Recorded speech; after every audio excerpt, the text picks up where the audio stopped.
Hello friends, welcome back to my channel. आज के इस एनालिसिस वीडियो में हम लोग बात करने वाले हैं सेंट्रल बैंक ऑफ इंडिया के शेयर के ऊपर। उसके साथ ही हम लोग बात करेंगे IDBI bank, yes bank, PNB bank, bank of Baroda और पंजाब एंड सिंध बैंक। तो इन सभी बैंक्स के ऊपर हम लोग डिटेल में बात करेंगे, सभी स्टॉक्स के इंपॉर्टेंट लेवल को भी देखेंगे। तो आप लोग जो है वीडियो को ध्यान से देखिएगा।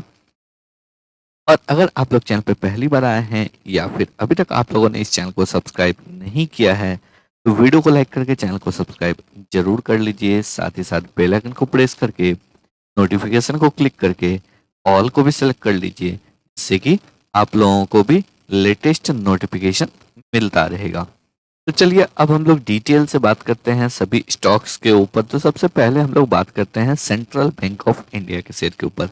सेंट्रल बैंक ऑफ इंडिया के शेयर में अगर बात करेंगे, फ्राइडे के सेशन में तकरीबन हम लोगों को 1.5% नीचे स्टॉक जो है यहाँ पे क्लोज हुआ था। फ्राइडे के सेशन में मार्केट में एक अच्छा गिरावट भी हम लोगों को देखने को मिला। बट यहाँ पे अगर हम लोग बात करेंगे तो जितने भी आपको पब्लिक सेक्टर बैंक हैं और पब्लिक सेक्टर इंटरप्राइजेज है, उनमें ज्यादा गिरावट हम लोगों को नहीं देखने को मिला। स्टॉक्स जरूर निगेटिव में क्लोज हुए हैं, बट वहां पे जो है आपको ज्यादा फॉल देखने को मिला। ऑलमोस्ट सेम स्पॉट पे, सेम लेवल्स पे जो है थोड़ा बहुत ऊपर नीचे स्टॉक क्लोज हुआ है। तो सेंट्रल बैंक ऑफ इंडिया में भी अगर हम लोग बात करेंगे तो 1.5% नीचे स्टॉक जो है क्लोज हुआ था।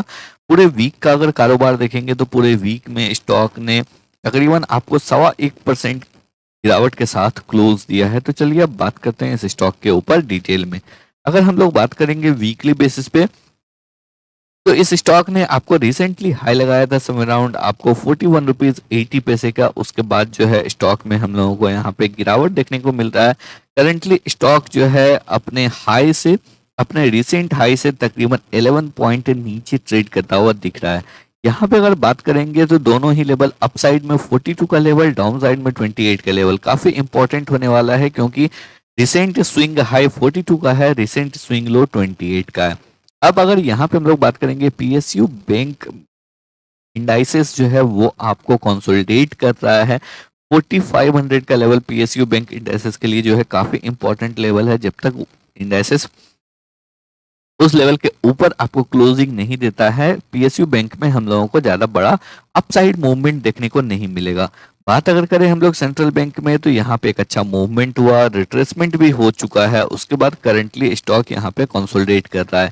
थोड़ा और टाइम यहाँ पे कंसोलिडेट स्टॉक कर सकता है, तो इसलिए अभी हम लोगों को इस स्टॉक में वेट करना चाहिए, क्योंकि धीरे धीरे प्राइस एक्शन जैसे अनफोल्ड होगा उसके बाद ही हम लोगों को क्लियरली पता चलेगा जो स्टॉक आपको ऊपर की साइड ब्रेकआउट दे रहा है या फिर डाउन साइड ब्रेकडाउन दे सकता है। तो अभी के लिए अगर यहाँ पे देखेंगे तो रिट्रेसमेंट ऑलरेडी हो चुका है, अभी कंसोलिडेशन फेज चल रहा है। यहाँ पे हम लोगों को वेट करना चाहिए कंसोलिडेशन के लिए। अगर हम लोग लेवल्स को देखेंगे तो क्लियरली जो कंसोलिडेशन हो रहा है वो आपको अप साइड में 34, डाउन साइड में 28, इस 6 पॉइंट के रेंज में अभी जो है ऑलमोस्ट आपको 2.5 वीक से जो है स्टॉक कंटिन्यूसली ट्रेड करता हुआ दिख रहा है। तो अगर इस कंसोलिडेशन का ब्रेकआउट होता है तो फिर जो है पहला लेवल जो स्टॉक आपको टच करेगा वो है 42 का लेवल। और एक बार अगर 42 के लेवल के ऊपर स्टॉक सस्टेन करता है तभी आपको अपसाइड में 60 टू 70 का लेवल देखने को मिल सकता है।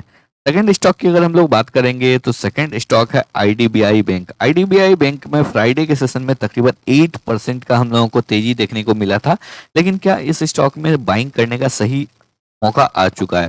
तो अभी अगर यहाँ पे देखिए आप लोगों ने बाय नहीं किया है तो स्टॉक काफी इंपॉर्टेंट रेसिस्टेंस पे ट्रेड कर रहा है, क्योंकि 60 टू 65 का लेवल जो है इस स्टॉक के लिए बहुत ही इंपॉर्टेंट लेवल है। यहाँ पे स्टॉक जो है 2018 के अगर हम लोग बात करें मई मंथ में इस लेवल के नीचे ब्रेकडाउन दिया था, उसके बाद से स्टॉक 65 के लेवल के ऊपर सस्टेन नहीं किया है। अगर यहाँ पे सस्टेन कर जाता है 65 के लेवल के ऊपर स्टॉक, तो फिर इस स्टॉक में हम लोगों को डेफिनेटली एक अच्छा तेजी देखने को मिल सकता है, जहां पे कि पहला टारगेट आपको 90 का होगा। और एक बार अगर 90 के ऊपर स्टॉक निकल जाता है तो फिर हम लोगों को इस स्टॉक में 115 120 का भी लेवल देखने को मिल सकता है। लेकिन यहाँ पे इस स्टॉक में आपको वेट करना है। अगर आपने पोजीशन नहीं लिया है तो 65 का लेवल ब्रेकआउट होने दीजिए। 65 के लेवल के ऊपर वीकली बेसिस पे क्लोज होने दीजिए, उसके बाद ही आपको यहाँ पे एक अच्छा अपसाइड मोमेंटम देखने को मिलेगा। अगर आपके पास ऑलरेडी है तो आप होल्ड करके रख सकते हैं, लेकिन अगर अभी तक आप लोगों ने नहीं बाई किया है तो आपको यहाँ पे वेट करना चाहिए ब्रेकआउट का। थर्ड स्टॉक की अगर बात करेंगे यस बैंक, यस बैंक के शेयर में हम लोगों को क्या करना चाहिए। यहाँ पे इस स्टॉक में जितने भी लोग कंटिन्यूसली इस चैनल को फॉलो कर रहे होंगे उनको पता होगा, मैंने आपको एक लेवल्स दिया है 24 के लेवल के ऊपर। जब तक स्टॉक यहाँ पे वीकली बेसिस पे क्लोज नहीं होता है आपको बाय नहीं करना है, क्योंकि अगर बात करेंगे 24 के नीचे स्टॉक काफी टाइम से आपको सस्टेन कर रहा है, एक कंसोलिडेट कर रहा है। तो अगर यहाँ पे 24 के ऊपर ब्रेकआउट होता है तो फिर आप यहाँ पे जो है एंट्री ले सकते हैं। उस केस में आपका स्टॉप लॉस जो है डाउन साइड में रिसेंट स्विंग लो होना चाहिए जो कि 17 रुपीज के अराउंड में है। आपका पहला टारगेट जो यहाँ पे होगा 30-31 का लेवल होगा, दूसरा टारगेट आपका 50 होगा और उसके ऊपर अगर निकलता है तो 75 होगा।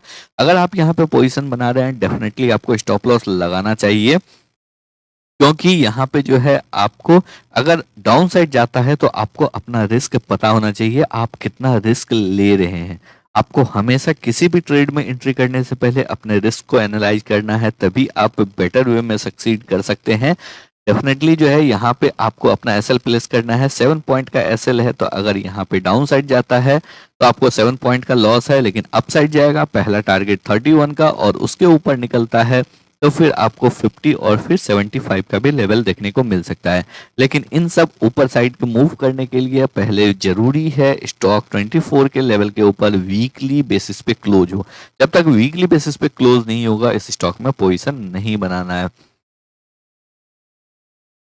नेक्स्ट स्टॉक की बात करेंगे, नेक्स्ट स्टॉक है पीएनबी। पीएनबी के स्टॉक में क्या करना चाहिए, तो पीएनबी का स्टॉक जो है डेफिनेटली यहाँ पे भी आपको एक अच्छे लेवल पे स्टॉक जो है कंसोलिडेट करता हुआ दिख रहा है। यहाँ पे वेट करना चाहिए क्योंकि स्टॉक 50 to 60 के जोन में कंसोलिडेट कर रहा है और ये काफी इंपॉर्टेंट जोन है। 50 के लेवल के अराउंड जो है आपको यहाँ पे एक रेसिस्टेंस था 48 के लेवल पे, जिसको ब्रेकआउट करके स्टॉक ने अपसाइड मूव किया, वापस से रीटेस्ट किया, अगेन अपसाइड में देखेंगे 60 के लेवल के पास एक अच्छा रेसिस्टेंस है। अगर स्टॉक यहाँ पे वीकली बेसिस पे 60 के लेवल के ऊपर क्लोज दे देता है वीकली बेसिस पे, तो फिर डेफिनेटली वापस से आप डाउन साइड में 50 के नीचे का स्टॉप लॉस लगा के ऊपर की साइड में जो है आप इस स्टॉक को बाई करने के लिए देख सकते हैं। अपसाइड में जो आपका पहला टारगेट होगा वो होगा आपको 70 का और 70 के लेवल के ऊपर अगर निकलता है तो फिर आपको डेफिनेटली यहाँ पे 100 और 100 के बाद 150 का भी लेवल देखने को मिल सकता है।